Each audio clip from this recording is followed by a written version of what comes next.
Profesor Sachs, bienvenido.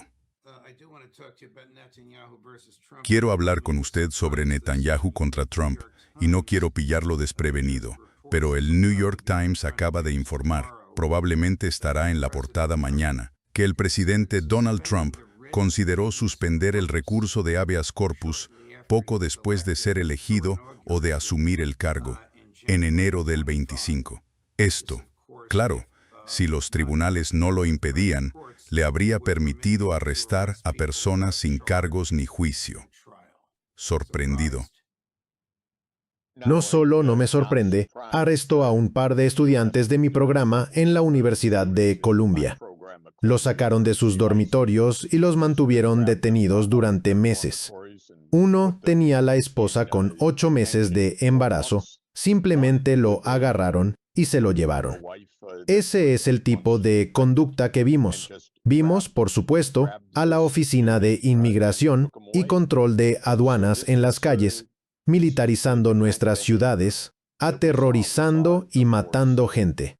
Así que no me sorprende en absoluto que se debatieran cosas así y, en cierto sentido, que probablemente sigan en debate. Sí. La única sorpresa es que, aparentemente, no intentó llevarlo a cabo. Algunos lo persuadieron de que los tribunales nunca lo permitirían, aunque, como usted señala, sí le pasó a sus estudiantes. Sí, Supongo que no son estadounidenses, pero estaban aquí con una visa de estudiante emitida legalmente por el gobierno federal. y uno tenía la tarjeta de residencia. O sea, tenía derecho a trabajar y estaba casado con una ciudadana estadounidense. Era legal. Y sigue siendo algo absolutamente escandaloso. Esta ha sido nuestra realidad en los últimos 2 años. Sabemos que hay personas en la Casa Blanca que nos han dicho que no se sienten atadas por las formalidades de la ley. Hacen lo que creen que pueden salirse con la suya. Esas formalidades son el documento al que juraron preservar, proteger y defender, llamado la Constitución. Ya no se oye mucho hablar de eso, ¿verdad? Al fin y al cabo, lo que hemos tenido es gobierno por decreto ejecutivo. Normalmente, los tribunales acaban interviniendo después de semanas, meses o incluso 1 o 2 años para tumbar esas medidas. Los estadounidenses pagaron $140 millones, dinero que los hogares nunca recuperarán. A algunas empresas quizá obtengan una ganancia inesperada. Eso por los aranceles que impuso el presidente Donald Trump, para los cuales no tenía autoridad legal. Ahora, como esos aranceles se están reembolsando, los reembolsan a las empresas que trasladaron los costos arancelarios a los hogares. Los hogares no están recuperando ese dinero, supongo, en muchos o la mayoría de los casos. Así que hemos terminado con un abuso completo del poder y con una especie de fiasco costoso. Y el pueblo estadounidense pagó el precio por ello. No te lo puedes inventar, sea que compraste un Mercedes-Benz por $100,000 y acabaste pagando $115,000, o que compraste una tostadora por $25 en Walmart y pagaste $30. Tienes que pelear para recuperar ese dinero. Mercedes-Benz lo recuperará y Walmart lo recuperará, pero tú quizá nunca. Exactamente, y esto era previsible. Desde el primer momento, y lo predije desde que leí la orden ejecutiva que decía, por los poderes de emergencia conferidos a mí como presidente de los Estados Unidos. Y luego invocó poderes de emergencia que no tiene. Creo que a la gente le interesará saber que cuando sus aranceles fueron anulados, usó otra cláusula y volvió a imponer aranceles con poderes que no posee. Así que no ha sido precisamente una administración fiel al Estado de Derecho. Pasando a la noticia del día, según su entendimiento, profesor Sachs, Estados Unidos e Irán están a punto de acordar otro alto el fuego de 60 días, pese a la objeción del primer ministro Netanyahu. Conocemos los términos, y no era mejor El Plan de Acción Integral Conjunto. Bueno, el Plan de Acción Integral Conjunto implica cuestiones que ni siquiera están sobre la mesa durante los próximos 60 días, si tengo bien el calendario. Lo que está sobre la mesa ahora es reabrir el estrecho de Hormuz, que estaba abierto antes de que Estados Unidos e Israel entraran en guerra contra Irán el 28 de febrero, y ahora puede volver a estar abierto gracias a este acuerdo, es decir, volver al status quo anterior, como decimos, antes de que hubiera una guerra. Las cuestiones nucleares, en las que Irán no conseguirá un arma nuclear porque llevan 25 años diciendo que no la quieren. Ya teníamos ese tratado, como señalas, acordado hace 11 años, y Trump lo anuló 3 años después, en 2018. Ha sido un desastre. Se tomó un acuerdo que impediría a Irán conseguir un arma nuclear, se lo rompió, se entró en guerra por ello y ahora quizá se vuelva a los términos de ese acuerdo. Así que lo que podemos decir con certeza es que esta guerra nunca debió haber ocurrido. En segundo lugar, se basó en premisas absolutamente delirantes, que sería una operación de un día, que matarían a la cúpula y que Trump elegiría al siguiente líder. Eso fue absolutamente delirante. Como dijo uno de los observadores en ese momento, cuando Trump proclamaba esto, absolutamente ridículo, y lo fue. Pero no solo ridículo, ha sido trágico. Decenas de miles de millones de dólares en pérdidas directas por los bombardeos de Estados Unidos e Israel, miles de personas muertas, daños mundiales muchas veces mayores por el cierre del estrecho de Hormuz durante meses, y quizás si tenemos suerte, volveremos al status quo ante. Ahora bien, dicho todo esto, Israel quería esta guerra. Netanyahu dijo el primer día que esto había sido su sueño durante 40 años. Ha querido derrocar al gobierno iraní durante casi 40 años y en particular durante los 30 años desde que fue primer ministro por primera vez. Creo que uno de los pocos puntos alentadores es que los políticos extremistas de derecha en Israel no están escandalizados por esto y los aliados de Netanyahu están atacando a Trump. Eso me indica que esto es algo real. Eso es bueno. Durante la última semana, Trump utilizó repetidamente un lenguaje cargado de expletivos para atacar a Netanyahu. Eso también es bueno. No creo que fuera una farsa. Tal vez sea una señal de madurez del sistema político de Estados Unidos. Quizá estemos recuperando el control frente a lo visionista, cosa que espero que sea así. Tesia atis asiei nistorokos a los tidos, ese entelese instor esa ati. Así que el presidente Trump está en Francia. Es tarde, como donde tú estás, probablemente la misma hora, y acaba de decir a la prensa que el acuerdo está firmado y que el estrecho de Hormuz ya está parcialmente abierto. Estaba sentado junto al presidente francés Macron cuando dijo eso. Todo lo que tenemos por ahora es un titular. Chris está intentando conseguir el video real de cuando lo dijo. ¿Qué consiguió Irán? Además del cese de la violencia y la retirada de la Marina de Estados Unidos, recibieron algo de los miles de millones que Estados Unidos les ha robado de sus cuentas bancarias en Estados Unidos. Una cosa para enfatizar, que creo que toda persona que ha seguido estos eventos en los últimos días sabe, es que no hemos tenido una versión definitiva de lo que se ha firmado. En segundo lugar, lo que se ha firmado es absolutamente provisional. Algunas cosas ocurren al principio. Se supone que ciertas cosas deben ocurrir en los primeros 30 días, otras cosas deben ocurrir en los 30 días siguientes, y otras cosas más deberían ocurrir 30 días después de eso. Y se supone que debe haber algún tipo de resolución final sobre ello. El tema principal, por así decirlo, del expediente nuclear dentro de 60 días. Así que se supone que deben iniciar negociaciones poco después de la firma de este documento. ¿Qué consiguió Irán? Parece que hay cierta promesa, algún texto que estipula que Irán recuperará parte de su propio dinero. No te lo puedes inventar. El gobierno de Estados Unidos, como si fuera un negocio, incauta el dinero de los países que no le gustan.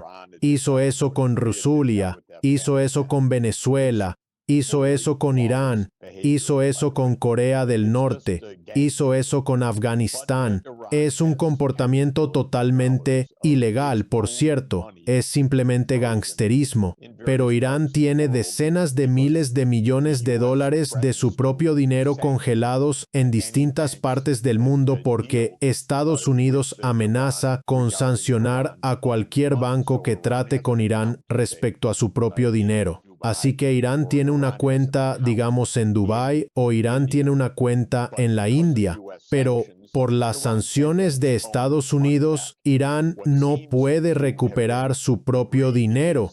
Lo que parece haberse acordado es que algo así como 24 o 25 mil millones de dólares del propio dinero de Irán se liberarán por etapas. Los primeros 12 mil millones, si entiendo por los informes de prensa, se liberarán en los próximos 30 días. Ahora, 12 mil millones de dólares no son poca cosa, pero para un país de más de 90 millones de personas no es obviamente algo tan enorme, y es el propio dinero de Irán. Pero como sabemos, y creo que es muy importante entenderlo, Estados Unidos maneja una especie de régimen estilo mafioso en lo económico. No lo sentimos. Pero si vives en países a los que Estados Unidos intenta derrocar, cambiar de gobierno, provocar un cambio de régimen, como Venezuela,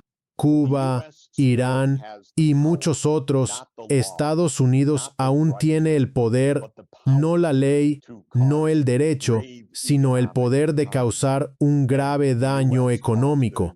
Y Estados Unidos provocó un colapso económico total en Venezuela. Estados Unidos ha provocado un colapso económico catastrófico en Cuba y ha causado un verdadero colapso económico, un desastre bastante calamitoso en Irán. Nuestro propio secretario del Tesoro, a quien considero una especie de matón de la mafia, no un secretario del Tesoro, nos dijo en enero, de forma muy explícita y casi jubilosa, cómo Estados Unidos salió el año pasado a quebrar la moneda iraní, el sistema bancario iraní y la economía iraní, la llamada presión máxima, y lo llamó estrategia económica estatal. Yo lo llamo mafioso, pero en cualquier caso, Irán está respondiendo a eso incluso más, diría yo, que a la acción militar estadounidense. En lo militar, Irán responde y tiene una disuasión creíble porque puede lanzar misiles contra bases militares de Estados Unidos, contra Israel, cuando Israel ataca a Irán o a sus aliados, y así sucesivamente. Pero con estas herramientas de guerra económica, Irán ha sufrido y no puede o no se ha dispuesto realmente a bombardear a otros países para que le levanten esas sanciones económicas. Así que ahí es donde Estados Unidos ejerció cierta presión. No fue una presión decisiva porque Estados Unidos también estaba tambaleándose por Irán. Los últimos 3 meses fueron de estancamiento porque Estados Unidos estaba afectando gran parte de la economía mundial y Trump escuchaba quejas de países de todo el mundo. Ustedes e Israel están arruinando la economía mundial. Esto tiene que parar Y lo mismo decían los votantes estadounidenses que en su gran mayoría odiaron esta guerra. En resumen, lo que estoy diciendo es que Estados Unidos no tuvo realmente una respuesta militar, pero sí usó esta guerra económica. Y una de las cosas que supuestamente está recibiendo Irán es un poco de su dinero de vuelta, si puedes creerlo. Así que esa parece ser la historia. ¿No formaba Líbano parte del acuerdo? Así que Líbano, por supuesto, no hemos visto el acuerdo, pero los iraníes dijeron y los mediadores pakistaníes han dicho que Líbano es parte del acuerdo. Israel invadió descaradamente Líbano. Entendamos esto, Israel cometió un genocidio en Gaza. Israel está anexando la Cisjordania ante nuestros ojos y además invadió Líbano. No pinta bien. Israel es un estado canalla. 3 de las personas más altas del gobierno ahora mismo, el primer ministro y 2 ministros, tienen órdenes de arresto en su contra, emitidas por la Corte Penal Internacional. Ese es nuestro aliado, supuestamente, al menos hasta hace unos días. Espero que Trump haga lo que dice. Primero le dijo a Netanyahu algo muy serio y muy real. Dijo, todo el mundo te odia, lo cual es bastante cierto. Y dijo, y todo el mundo odia a Israel, lo cual es demostrablemente cierto según las encuestas de opinión de Pew realizadas en todo el mundo y publicadas el mes pasado, que mostraron que Israel es despreciado por lo que está haciendo, no por antisemitismo, eso es absurdo, sino por sus acciones, actuando como un estado canalla, que puede matar a cualquiera, declarar la guerra en cualquier lugar, asesinar líderes y creer que eso es algo normal. Por cierto, el principal rival de Netanyahu ahora mismo, Naftali Bennett, que fue primer ministro antes, fue citado esta noche, a mi hora en Europa, diciendo que el día en que haya un cambio de gobierno en Israel será el día en que la guerra de cambio de régimen contra Irán comience de nuevo. Estoy parafraseando, pero solo para decir que Netanyahu es despreciable. Smotrich y Ben-Gvir son despreciables. Pero no te hagas muchas ilusiones con la oposición. No es una oposición por la paz. Netanyahu está siendo atacado. No fuiste lo suficientemente listo para continuar la guerra y mantener a Estados Unidos de tu lado en la guerra contra Irán. Lo siento decirlo, pero Israel es un estado canalla por cualquier estándar. Y si Trump al menos recupera la política exterior de Estados Unidos de ese estado canalla, por lo menos deberíamos estar agradecidos por eso. Es uno al paso inmortal está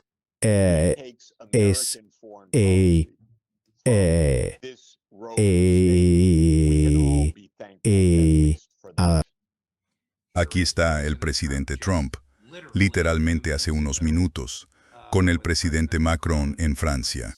Está firmado, el acuerdo está totalmente firmado y el estrecho ya está parcialmente abierto.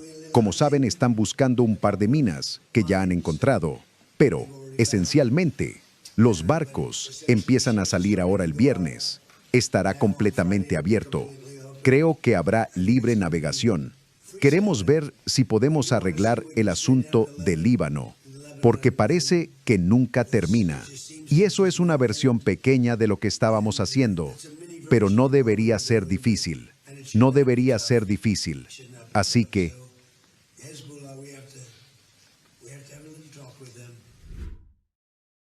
¿qué hará Netanyahu? Y antes de que contestes, así respondió él a esa pregunta hoy. Chris, corte número 12. Bueno, el presidente Trump y yo nos conocemos desde hace muchos años. Él es el presidente de Estados Unidos y yo soy el primer ministro de Israel. Muchas veces coincidimos y también hay ocasiones en que coincidimos menos. Soy responsable de los intereses de seguridad de Israel. Los defiendo y quiero decirles cómo defenderlos. Hay que defenderlos, pero no con beligerancia. Hay que hacerlo con sabiduría. Y eso requiere mucha experiencia, mucha sabiduría y un profundo conocimiento del escenario estadounidense. Requiere una gran cantidad de experiencia. Creo que lo hago de la mejor manera posible y, cuando es necesario, defiendo con firmeza nuestros intereses de seguridad. ¿Qué hará para torpedear este acuerdo si existe un acuerdo legítimo entre Irán y Estados Unidos? Sabe que no puede luchar contra Irán solo. Según Larry Johnson, no sobreviviría una semana. Creo que eso es cierto. Estados Unidos ha sido cómplice en cada guerra israelí, en cada invasión israelí del Líbano, en el derrocamiento del gobierno sirio, que fue una iniciativa conjunta con Israel y que, en el caso de Estados Unidos, estuvo dirigida por la Agencia Central de Inteligencia, ordenada por el presidente Obama ya en 2012. Así que todo lo que Israel ha hecho depende de Estados Unidos. Y depende de Estados Unidos en tres aspectos. Depende de Estados Unidos militarmente, depende de Estados Unidos financieramente y depende de Estados Unidos diplomáticamente, porque Estados Unidos le ha brindado cobertura diplomática a Israel todo el tiempo. El núcleo del gobierno de Netanyahu durante 30 años ha sido lo que se denomina Gran Israel. Eso significa bloquear los derechos palestinos, impedir un Estado de Palestina junto al Estado de Israel, ocupar y masacrar a los habitantes de Gaza, ocupar y matar a la gente en Cisjordania, ocupar Jerusalén Este e invadir países vecinos para asegurarse de que salgan impunes con esta idea de Gran Israel. Ha sido un desastre total para todos, un desastre para Oriente Medio, un desastre para Israel, un desastre para Estados Unidos, que ha sido cómplice en todo esto. Esto no puede continuar si Estados Unidos por fin dice basta. Entonces, haga lo que haga Netanyahu, si Trump lleva esto hasta el final, el 28 de febrero hizo lo contrario. Se alineó con Netanyahu en una guerra absolutamente delirante contra Irán, en la que todos los presidentes anteriores supieron no involucrarse. Pero Trump se lo creyó y lo hizo. Fue un desastre. Ahora se está desmarcando. Pero quizá en los últimos días se dio cuenta de que Netanyahu es loco, como él lo llamó. No voy a usar la expresión completa porque no es algo que nadie debería decir, y mucho menos el presidente de los Estados Unidos. Pero en cualquier caso, si Trump recupera la política exterior de Estados Unidos, entonces Israel no tendría ninguna opción. Se detendría, pese a las fanfarronadas, las poses y las afirmaciones de la oposición o del entorno de Netanyahu. No pueden seguir con su política sanguinaria y obstinada. Por de los Pisariceae. Último asunto, profesor Sachs, parecido al primero. Cuando el New York Times informó que el Mossad espía la Casa Blanca y Mar-a-Lago e identificó a varias personas, la noticia, como usted señaló correctamente, era la noticia en sí. Que alguien fuera al Times y lo verificara y que el Times lo publicara no era la historia. Lo relevante no era el espionaje. Todos sabíamos del espionaje. Llamamos al alguacil David Hathaway, que es el alguacil del condado de Santa Cruz, California, pero que durante 30 años estuvo en la alta dirección de la Administración para el Control de Drogas. Y le pregunté, ¿qué sabe sobre el Mossad espiando la Casa Blanca? Se rió. Me dijo, espían a las fuerzas del orden de Estados Unidos, a todas, desde la policía de Los Ángeles y la policía de Nueva York, hasta los cuerpos de policía de los pueblos pequeños. Y las fuerzas del orden lo saben. ¿Les sorprende? ¿Y por qué un gobierno extranjero espiaría a las fuerzas del orden de Estados Unidos? Bueno, conocemos la respuesta a ambas preguntas. No hay nada sorprendente. Lo hacen para mantener su control sobre la política exterior de Estados Unidos. Estados Unidos ha seguido este extremismo israelí durante décadas, concretamente al menos durante 30 años. Y usan todos los métodos que pueden. Estados Unidos no opera con las manos limpias en ningún otro lugar. Seamos claros al respecto.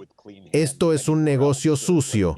No nos hace más seguros. Nos acerca al desastre total en muchas partes del mundo. Conduce a guerras abiertas. Provoca todos los desastres que tenemos.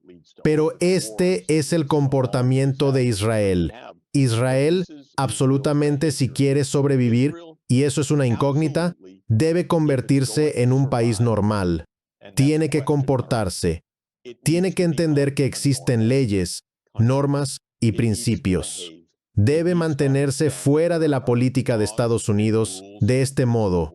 No espiar, no sobornar y no inundar la política estadounidense con grandes sumas de dinero. Tiene que parar con eso. Estados Unidos, por su parte, debe poner fin a eso. Hay áreas donde, por supuesto, si Israel fuera un país normal, habría muchas cosas productivas y mutuamente satisfactorias.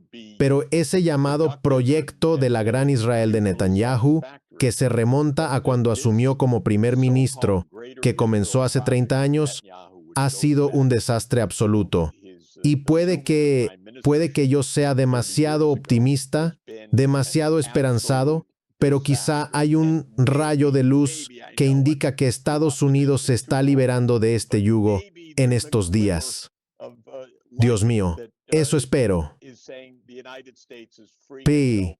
Coseste ti estate. Profesor Sachs, muchas gracias. Sé que allá ya casi es mañana y le agradecemos muchísimo su tiempo y su análisis. Jeff, nunca faltan temas de qué hablar. Por supuesto que no, seguimos hablando.